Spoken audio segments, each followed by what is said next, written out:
threat of substitutes, bargaining power of suppliers. That's what we've done the first half of class. Okay. Today and the next few times we're going over this competitive rivalry or structure of the market, okay, and barriers to entry. Okay. And so what these three things are, the core firm concentration ratio, the Herfindahl index, and the Lerner index, are measures of this industry structure and competitive rivalry. And so, for example, these two things measure, is the industry comprised of a few big firms, or does it have lots of little firms? Okay. This one measures how much above marginal cost are you able to price. So those give us a couple measures about competitive rivalry and the structure of that market. Okay. We'll also talk about, because this ends up getting used a lot in antitrust. So right now, who's trying to buy T-Mobile right now? Sprint. Okay, so AT&T tried to buy T-Mobile 4 years ago. They ended up having to, that failed. Does anybody know how much of a write-off AT&T had to take? It's $4 billion. They agreed to pay T-Mobile $4 billion if the deal didn't go through, and it didn't. Like, that's how, I don't know why they thought this. It was so sure to go through, but it was $2 billion in cash and then $2 billion in services and spectrum, and AT&T had to take that write-off in 2013 or 2014. So we'll talk a little bit about that one to give you a sense of what's going on with the Sprint T-Mobile one. Okay. So in this half of the course, we're now sort of talking about industry structures. We're going to talk about four. We've got perfect competition, monopolistic competition, which sounds a little, you've got monopolist and competition in the same word. What does that mean? We'll talk about that. Oligopoly and monopoly. And in general, we assume there's more market power and higher prices and higher profits the further we go from here over to here. Okay? Under perfect competition, and I'll give you the rules for that in just a second, but we assume that over time prices are going to get driven down towards marginal cost. And by marginal cost here, what I mean is that their economic profits will be zero, which means the economic costs include your cost of capital, so that you're essentially earning just enough to pay back your cost of capital and just enough not to exit. Okay? So there are sort of under perfect competition, there's sort of 5 conditions that have to be met. And they are, so one thing is we're going to assume, under perfect competition, there will be lots of small firms, little firms, serving the market.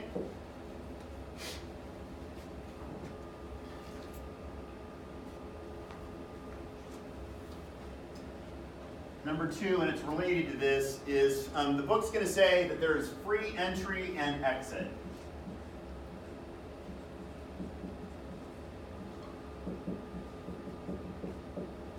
And what that means is the opposite of free entry and exit are barriers to entry. So free entry and exit means there are no barriers to entry.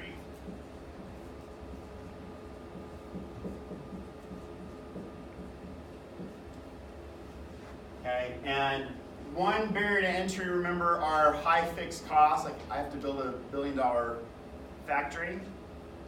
Okay, and so, and then remember that I said if there are high fixed costs, that means there are large economies of scale. And if there are large economies of scale, then I expect that the industry will be a few big firms or a lot of little firms. A few big firms. Why?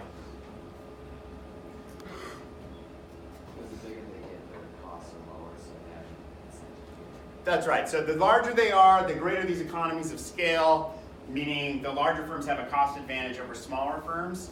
Okay? So if there are a lot of little firms, that usually means there aren't a lot of fixed costs, so that a large firm does not have a cost advantage over a small firm.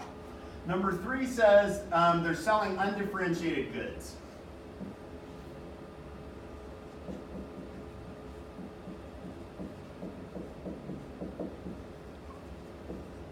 Okay? Which means that if they're undifferentiated, then consumers end up choosing based on price.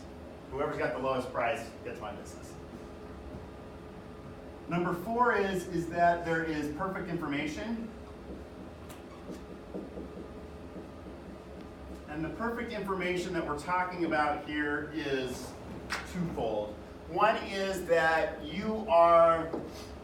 it's easy for you to observe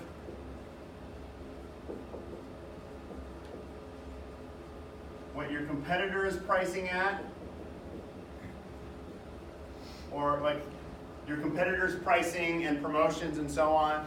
So if they lower their price, you instantly know that they've lowered their price. And then the same thing, so this is observe. And then it's the same for consumers. It's easy for consumers to know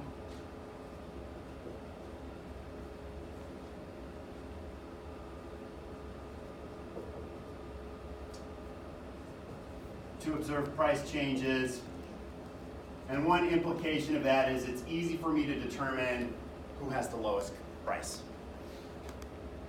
And I always want to buy from the person with the lowest price, especially since these are undifferentiated goods. Okay? And the 5th and final one is that there are no switching costs.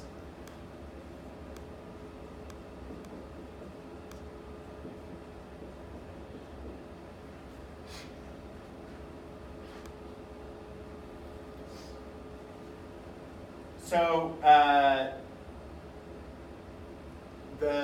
what this means is that, or sort of what this is getting at, is something like, how many of you have ever gone into a store, and while you're in that store, you open up your phone and you open up, like, I don't know, Amazon's app or something like that, and have bought something on Amazon while you're in that store? How many of you? Have any of you saved more than $20 doing that? Taylor, how much did you save? A dog crate. A what? Like a dog crate. Oh, and how much did you save? We were trying to sell them a customer for like $120 and we got it for like $40. Oh, wow. Okay, so you saved $80. Okay. I had somebody in my first class period save $50. I saved $50 on a laptop for my daughter. I was at Walmart, and Walmart, I scanned it. And I think at Walmart it was $3.75, and on Amazon it was $3.25, and I needed to get it to my daughter up at Rexburg, and so I could just have Amazon ship it directly to her, and so I bought it right there in the store. So that's an example of sort of perfect information and no switching costs, right? Okay, stores love that. They love when you do that, but that's what's going on there, right? You can also imagine there are people out there, so Walmart files a bunch of patents, so does Amazon, so does Apple, so does Google. There are firms out there that all they do is go through, they look every week for new patents by Apple and Amazon or Google or whoever. And so Amazon is I told you about like Amazon's app to track how fast your can moves for those guys in the warehouse so they can see who's not moving fast enough. Amazon also filed a patent for like this airship. And what they then have are, and the patent was for the drone, so the airship would take like all the things that they're going to deliver that day, and it would just go up somewhere over the city. And then the drones would like go up and pick it up from here, and then go back to the house, and then, because they can only take like 3 pounds at a time. And so they would go back and forth delivering. So clearly they've never implemented that, but they have people over there thinking big thoughts and like, hey, what if we delivered from an airship? And so they filed a patent on it. Well, Walmart filed a patent for a blocking software on so if you use the Wi-Fi in Walmart, it would block price comparison apps. And I'm assuming Amazon is the big one that they want to block, but it just said any price comparison apps. And so Walmart hasn't done it yet, but they've got this patent out there that they could at some point. Yeah. What's that? Just go to your LTE. Well, that's probably what people will do. So the next thing would be like, if you're in the store bounds, I'll block anything like that. But much like, you know, hotels often try and block Netflix so that you'll use theirs. But okay, so the next step up from perfect competition is monopolistic competition, or it's just that there's competition and they've got a little bit of market power, meaning they can price a little bit above marginal cost. And the reason for that is instead of selling undifferentiated goods, they are selling somewhat or slightly differentiated goods. So fast food. So I'm going to call it slightly or somewhat. Who said fast food? Okay, so what kind of fast food are you thinking of? Like Burger King and McDonald's. Okay, so okay, so hamburger places. So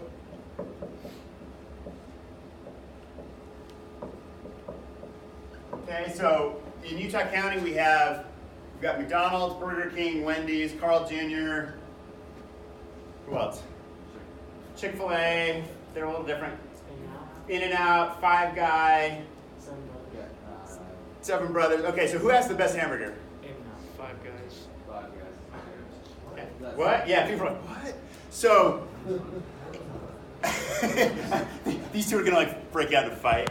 So the point is that people disagree, right? So people have different preferences, and so what that means is that each of the Five Guys is able to charge a premium because some of you prefer it over In-N-Out or McDonald's or whatever, and so they're all selling hamburgers, but they're different enough that somebody's willing to pay a little bit of a premium. So the greater the differentiation, the greater the premium that they can charge.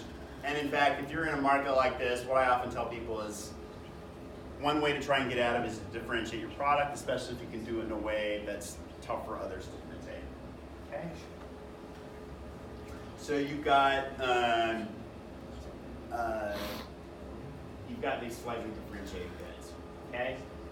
The next step up, and as I cross this line, as I move from the world of perfect competition and monopolistic competition to oligopoly and monopoly, now I'm moving into a world where there are barriers to entry. So what differentiates these two industry structures from here are barriers to entry.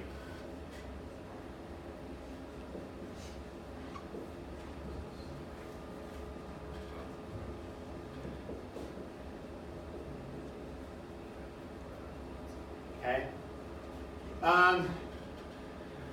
It's questionable about how much these guys have switching costs. Monopolists don't have switching costs only because they're the only firm serving the market, so there's sort of nobody to switch to.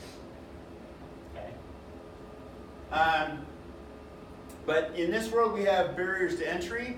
And what are some examples of barriers to entry? Okay. Utilities companies where they have to put all the lines up. Okay, so I'm going to end up calling that a natural monopoly. I'll put that over here. And I'm going to put natural in quotes, but we'll talk about that. Okay, good. Was that? Okay, high fixed cost. So one of them is sort of this high fixed cost, like I have to build $1 billion factory.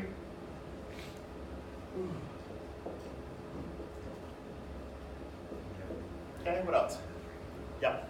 Would it be, for example, like if you're a law firm, having law degree and passing the law firm? Would that be very interesting? Oh, okay. So you've got sort of, that's a great one. So you've got one of them I'm going to talk about controlling scarce resources.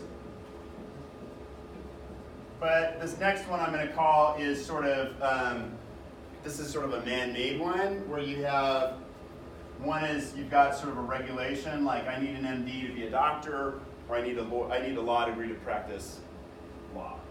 And so how do lawyers feel about all these startups starting up with sort of legal documents? Do they want other firms? No, they all try and shut them down with these cease and desist orders saying you're practicing law without a law degree, without a license, right? And the rest of us are like, yeah, but if you didn't charge $300 an hour, maybe we, okay, so one way is to throw up regulation. Okay, what's another way?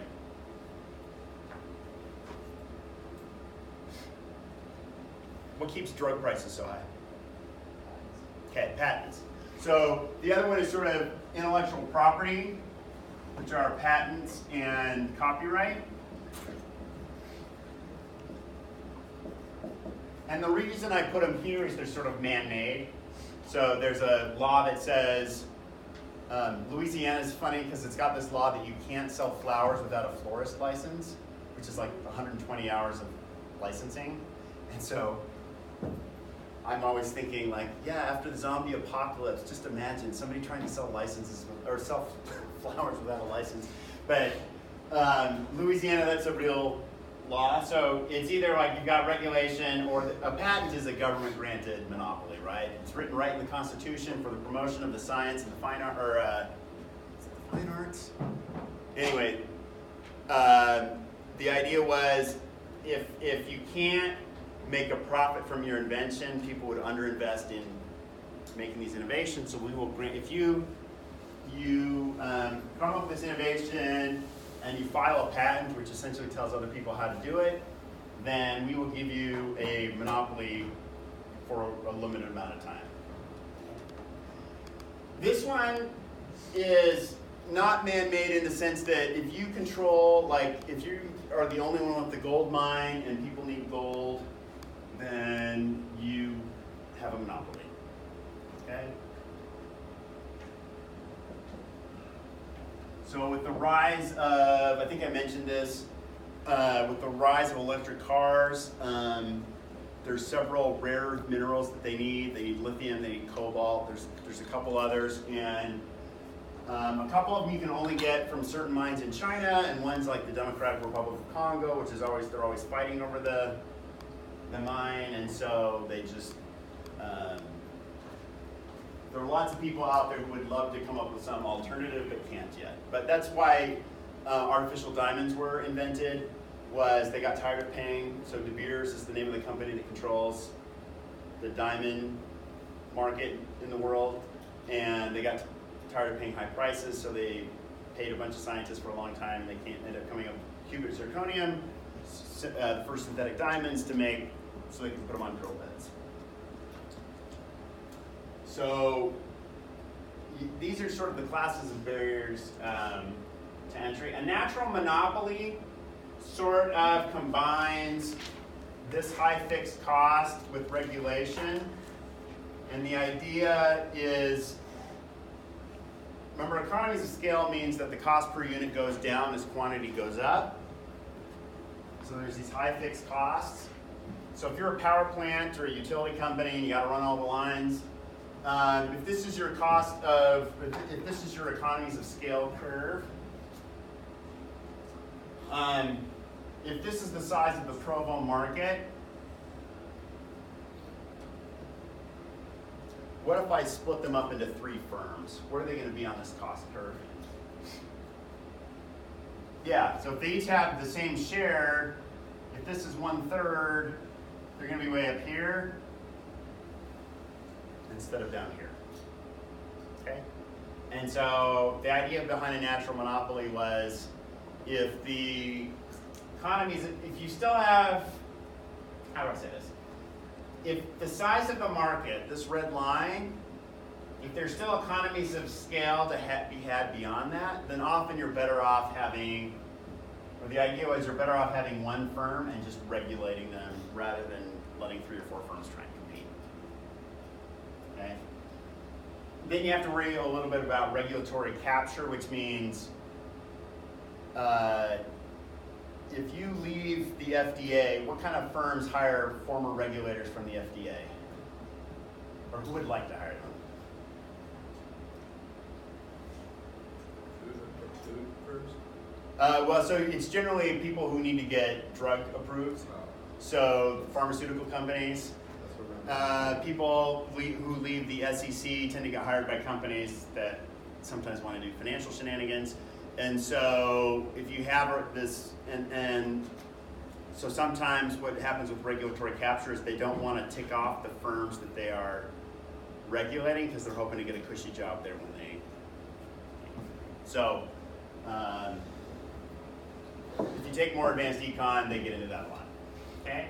So that's where we are so far, and we assume, again, prices and profits tend to increase as we move this way, and most business ends up being here, but it's useful to understand, I mean, there are monopolies in the world, and there are a number of industries that start looking a lot like